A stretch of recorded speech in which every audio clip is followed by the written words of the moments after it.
각각의 스테이지에 따라서 뭐 어떤 식으로 어떤 부분을 보고 어떤 것들을 체크해 주셔야 하는지에 대한 것들 간단하게 말씀드렸고, 이제 요 부분부터가 이제 제일 중요해요. 병원에서 하지 못하는 것들, 집에서 봐주셔야 되는 부분들이에요.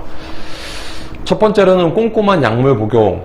당연한 얘기인데 생각보다 내가 좀 바빠서 혹은 뭐 일이 있어서 여러 가지 이유로 약물 복용이 이렇게 좀 타이트하게 진행되지 않는 경우들이 종종 있어요. 그래서 여러 가지 검사들 진행이 되고 힘들게 검사를 받고서 처방드린 약들이기 때문에 약 먹는 거에 대해서 항상 조금 잘 지켜주시면 좋으실 것 같고, 그 다음 주기적으로 뭐 일주일이면 일주일, 2주일이면 2주일 주기를 정해 놓으시고서 매번 같은 방식으로 몸무게를 체크를 해주시고 이 부분에 대해서 기록해 주시는 게 매우 중요합니다.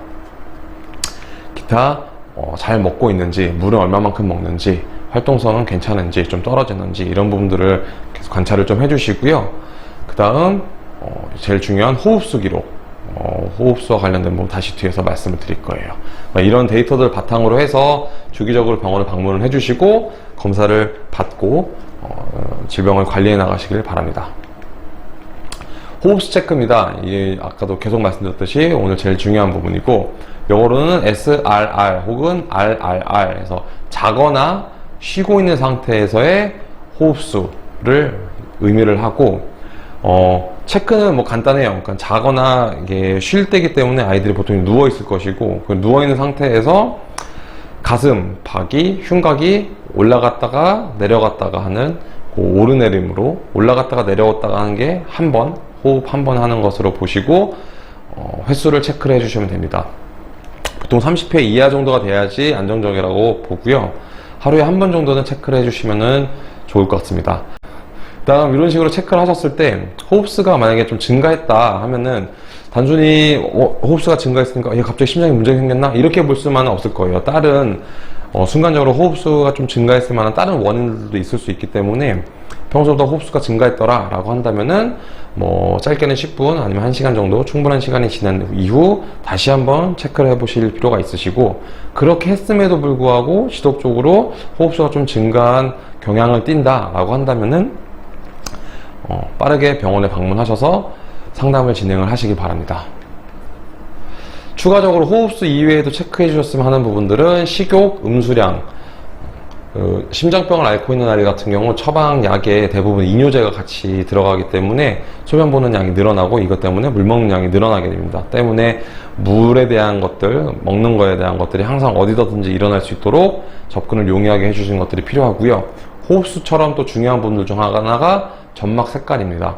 위에 입술을 이렇게 까뒤집었을 때 보이는 잇몸의 색깔이라던가 상태를 평가를 해주시는 건데, 정상적인 점막 색깔은 핑크빛 그리고 약간 수분을 머금고 있는 촉촉한 상태인데, 이제 비정상적인 경우 아예 창백하게 질려 있거나 혹은 조금 푸르딩딩한 파란빛을 띠고 있지는 않는지, 우리가 황달이라고 얘기하는 좀 누렇게 떠 있는 식의 노란빛을 띠고 있지는 않는지, 그 다음 빨갛게 점무늬, 땡땡이죠. 도트 무늬가 빨갛게 막 점점점점점이 이렇게 있는 식으로 띄진 않는지, 이런 그 비정상적인 상태에 대해서 확인해 주실 수 있는 정도만 되면 좋을 것 같아요. 그래서 보시고 직관적으로 이건 정상은 아닌 것 같다 라고 느껴지신다면은 마찬가지로 병원에 내원해 주실 필요가 있었습니다. 마지막으로 심장병에 대해서 우리가 어떻게 접근을 하고 어떠한 자세를 가져야 하는가. 대부분 노령성에서 만성적으로 몸을 갉아먹는 식의 소모성 질환의 형태를 띠고 있고, 꾸준하고 장기적인 관리가 반드시 필수입니다.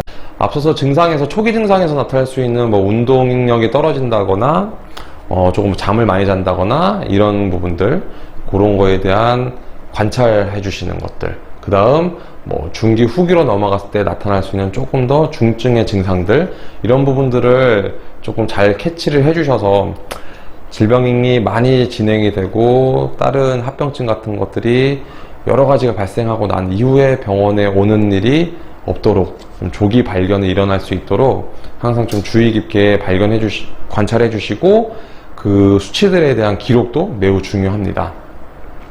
근데 이러한 일들을 이제 혼자 하시려다 보면은 당연히 힘들고 지치실 수밖에 없어요. 그렇기 때문에 병원과 동물병원과 지속적으로 상담하시고 병원에서 도움 받으시고 나 혼자 싸우는 일이 아니다 라는 생각이 들으실 수 있도록 병원과 계속적인 상호작용을 이뤄가실 수 있는 것들 반드시 말씀을 드리고요.